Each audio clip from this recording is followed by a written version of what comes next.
excited to hear from Monica Pemberton, who will give us actionable strategies for implementing AI solutions in our own work in ways that encourage curiosity, collaboration, and continuous learning, while minimizing the fear and resistance that often accompanies change. Monica is the Vice President and Chief Information Officer at the American Council on Education, where she leads strategic technology initiatives and ensures the secure, efficient operation of ACE's systems. Monica is a passionate advocate for inclusive innovation, bridging technology, higher education, and association leadership to drive meaningful impact. Beyond her work driving digital transformation efforts for several organizations, she has done significant work toward advancing diversity in the tech sector and giving back through mentorship. Let's give Monica a warm welcome.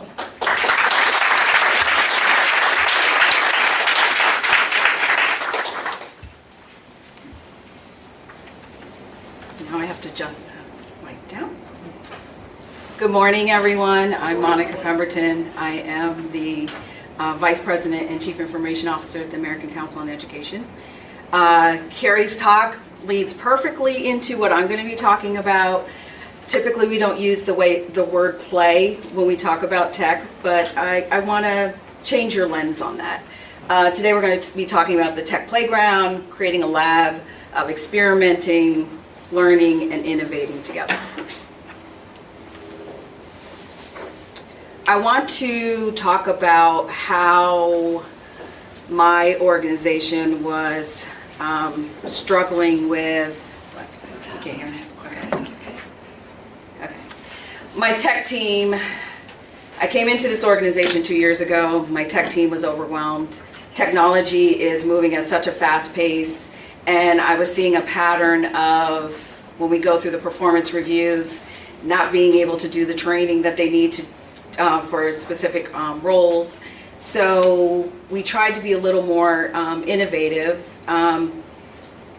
in that creating like a safe space for my team. So we implemented learning labs where we could, on a monthly basis, set time aside. I think in this day and age, we're expecting our staff to do their training after hours, do it on the weekend, spend exorbitant amount of time getting like the certifications. And I honestly think that an organization, it's kind of your responsibility to carve out some time that they can think and advance in the technology that's coming at them through a fire hose. So creating that safe space, transforming uncertainty into curiosity and impact. Let's see. And then what is the AI playground?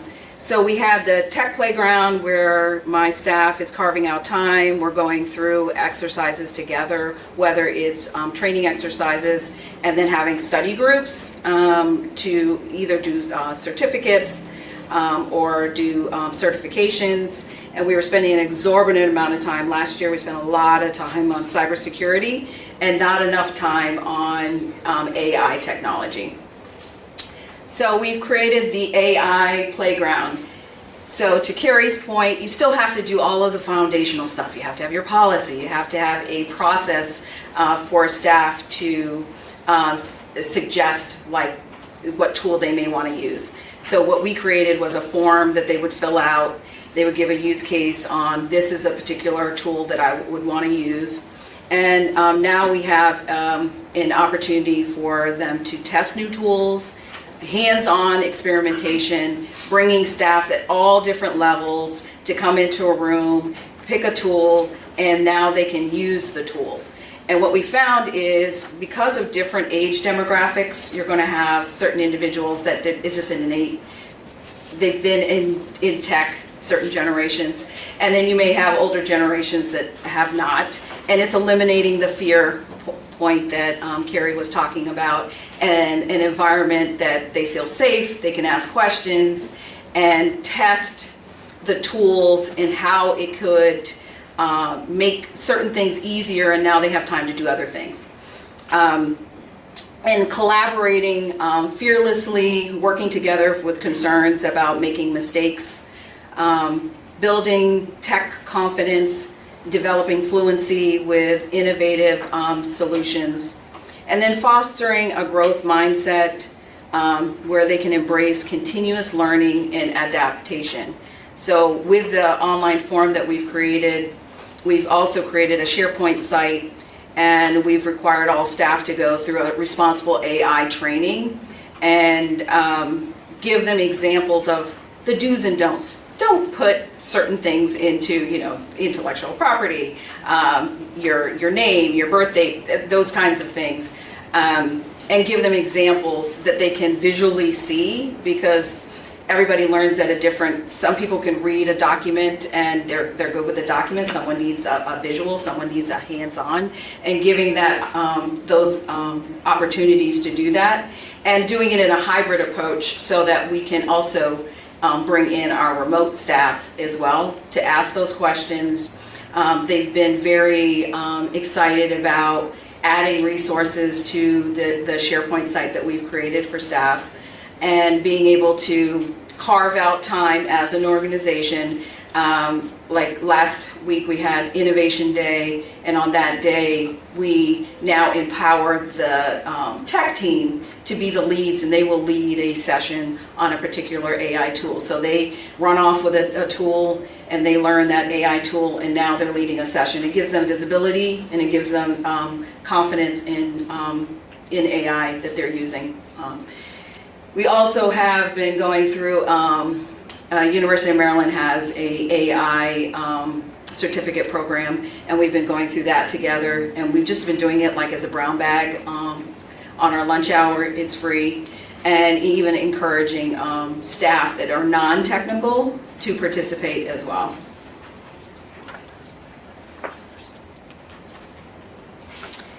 This is huge. Shifting the culture, the fear of failure that Carrie also talked about, moving away from that and the rigid processes. Yes, you're going to need governance. Yes, you're going to need security. All of those things will still exist, but opening yourself up to eliminate some of that fear of trying new things, and then having, instead of passive tech adoption, then shifting it to safe experimentation, so creating that safe space for your staff. And this is not just your tech team. This is your overarching organization-wide staff participating in these learning labs. And then just continuous learning, empowering your staff to bring things to your attention that you may not have considered, because there's so many AI tools, and maybe they were using a tool that you could potentially bring into the organization that they were using in their personal life. I think it also overflows into the personal life. So now they feel empowered, they feel confident, they feel like a certain level of expertise that they're passing that on to maybe a friend, they're passing that on to their children, and have some ownness as an organization. And then just empowering your teams in general, getting buy-in from your teams. Key ingredients to success. I think it's very important to share your wins, celebrate success together. So now we're making a shift where my tech team had been leading these AI sessions, and now we're actually have staff members that have stepped up and they want to run these AI sessions, which has been fantastic. And then sharing those successes throughout the organization. And then having feedback loops with continuous improvement. So maybe we tried a tool and it's just not a good fit, but they got some exposure to it, and being able to have that feedback. But also having feedback, I have like an open door policy so that staff, if a session didn't go right, or there's a particular individual that they had suggestions on a better way to do a session, not taking that personal, but just a way of constant improvement. And we do have a feedback loop that they can submit feedback either in person or they can submit it through a form anonymous. So there's that fear that's kind of been eliminated. And then continuing to provide the time and space, dedicated resources for exploration. So we did make an investment in Percipio, which is an online training platform, and encouraging staff for continuous learning. So while there are certain courses that we're requiring, and one of those is responsible AI that they go through, the other ones are if they want to advance their AI knowledge, they can continue to do that learning either in a lab or they can go online onto that platform.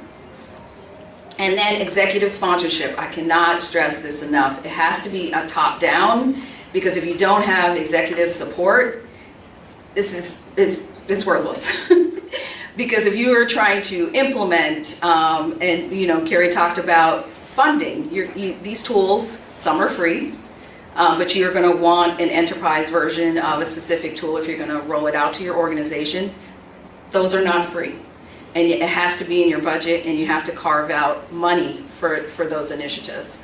So it's important to have executive sponsorship and pulling those executives into these sessions. Get their hands on these tools and see how they can leverage these tools in the work that they do as well.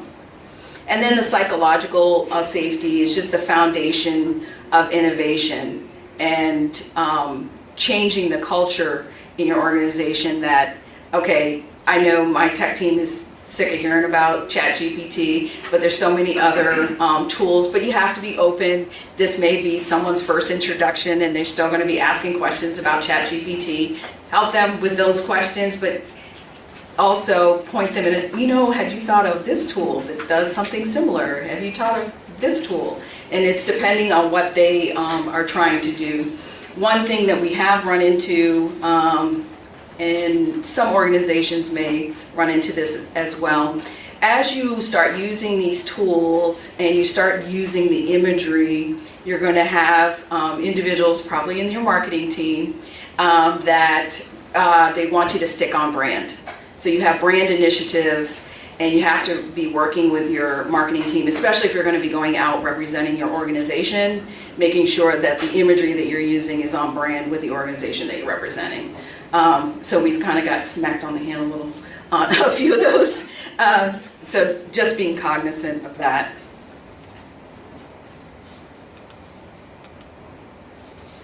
Okay, best practices for introducing AI. Start accessible, begin with simple use cases, whether it is in your organization, if you have implemented Copilot already, showing them ways that they can use Copilot. The search in Copilot is very powerful. If they want to leverage something like Copilot for like their presentations, just pick low bar, easy to digest concepts when you start these learning labs. And then you can gradually move up the more education that you've provided for your staff.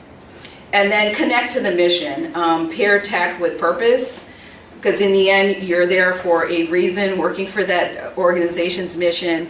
And what we did is tied AI education as one of our OKRs for our organization, so that when they're representing ACE, they can talk the talk. And then how do you tie AI to higher education, which is what we are representing at my organization. And then normalize not knowing. Learning starts with questions, so be open to all of the questions. There's no, we hear this, there's no such thing as a stupid question, but they have to feel comfortable enough, your staff have to feel comfortable enough to be able to ask just simple questions. And it's typically in the prompt engineering and having their ability to go in there and ask it different ways to get different results. And the more they do that, the better they get at the prompt engineering. It just takes practice. And then celebrate experiments, not just perfect outcomes. So there'll be some use cases that it was a bust. And being able to say, been there, done that, now we're going to move on, that wasn't a good fit for us, and move on beyond that.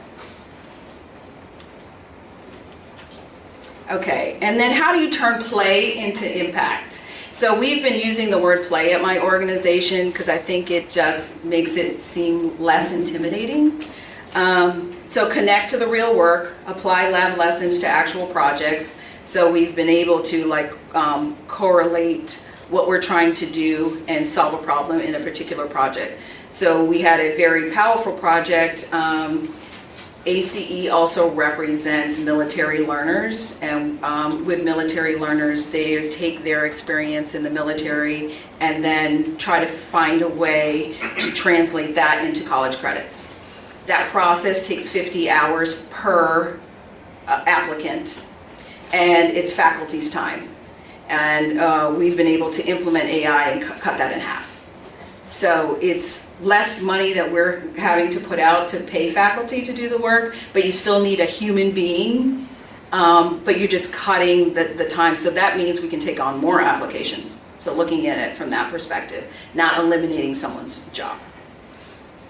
And then documenting those learnings, sharing knowledge across the teams. So we have been sharing the successes that we have had at ACE with the military learner guide and program, and then sharing knowledge across your organization, whether it's so-and-so implemented AI in their team and they're using it this way, and then almost creating a domino effect. So you have a test team that you may have, or an entry-level team that you want to do use certain tools. We've been working a lot with some of the imagery and improving some of our workflow processes, and then also working with staff on using AI for whether it's like drafting emails. Some people it takes me a long time to get all my thoughts in there, and I'll put them in there, but I can have AI kind of make it make sense, put it in the right tone that it needs to be in. I can be a little harsh sometimes in my emails, I've been told. So AI, makes me seem a little nicer. And working with staff on things like that. And then, improving the feedback process, having workflows in each group on workflows so that it gets up to their executive sponsor, whether it's something where they want to invest in a tool, we need to add it to the budget, whether it's now we want to make it an organization-wide effort, or whether we want to make it an OKR that now the whole organization is being held to, or a certain division. And then scale successes, expand effective experimenting organization-wide, which we continue to do. We did start off like quarterly, and quarterly wasn't enough. So now we're doing it monthly. It's in the schedule. It's already planned out for the entire year, so everyone knows. I've been surprised at the turnout. We get most of the staff that do show up to the learning labs, which has been encouraging. And then I anticipate that whatever the new thing is that comes in, we'll just continue leveraging these labs to get staff more comfortable with it, with the new technology coming in. Let's see. Okay. Now what I'm doing is challenging you to try something small at your organization and just start now. Find low risk areas, identify where where you can experiment first, and define what those successes, how do you know it's going to be successful, or what do you expect your outcomes to be, and look beyond tech to cultural impact. So it doesn't have to have a tech focus. Is it going to improve the voice of a particular team? Is it going to improve your membership process? You're creating now like a workflow. Is it going to improve a communication that HR communicating out to staff? Is it going to improve potentially like performance reviews? Now are you going to put something in staff's performance reviews and gauge that? So it's just thinking what's the good fit for your organization, and then recruit champions. So as Carrie pointed out, this is not necessarily a tech ownership. You should have champions in various departments, whether it's membership, marketing, whether it's on the executive team, and find allies to support the playground concept. I know there are some organizations that are gonna like sway away from the word play, but you could just call them learning labs, innovation labs. But I think it's lab gets the concept that it's multiple people working together in an environment. Okay. I went very fast, even though I had slides, just so you know. Okay. Innovation doesn't come from having all the answers. It comes from creating a safe space and a bold first step. Are there any questions? Yes. Hello, I love this presentation. I'm also the person as well, but I have a question when you say you have new technology adding to the lab. Is that standalone AI technology or when a current platform adds AI capabilities to itself? It would depend on your organization, because actually it would work for both.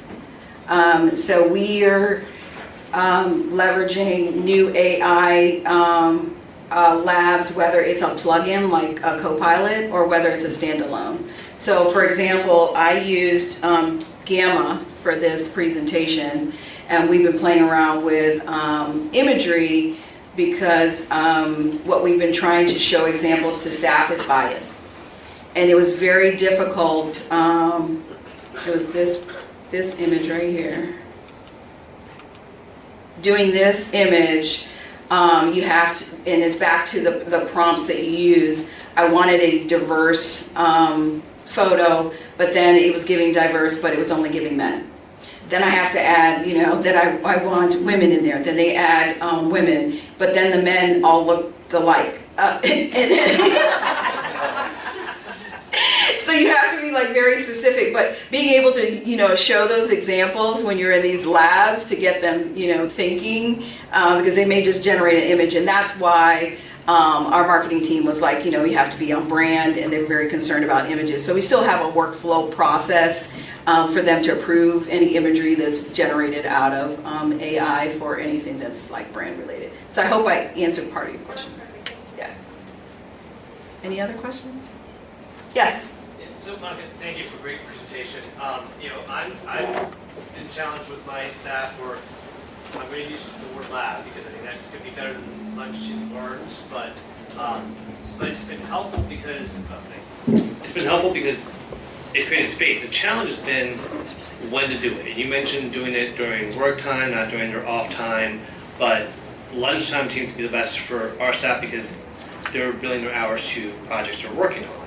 So do you have any suggestions on what's worked for you as far as best time of day for these labs? So we did start off with lunch for my tech team, so we would just have lunch together and do our learning labs together. I found that later in the day, because there are staff like me that don't even take lunch. So we had, if we're doing the staff-wide, we have multiple time slots because we have to have some flexibility. So when we did Innovation Day, it was actually an entire week, and then we had different time slots that week. And it depends on the size of your organization, because if it's a larger organization, it is going to be harder to get everybody in the same time slot.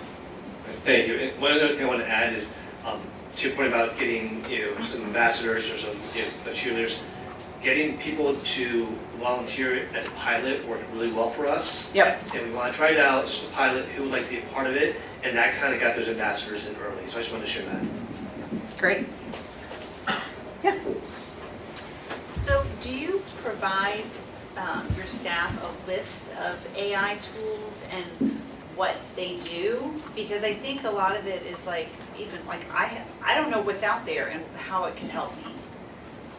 So we started with Copilot. We did do like a learning lab with ChatGPT. And then we also showed them like the ChatGPT 4.0, the paid version on, like, they'll be able to do like imagery and so forth on there, and they'll be able to do like PowerPoint slides.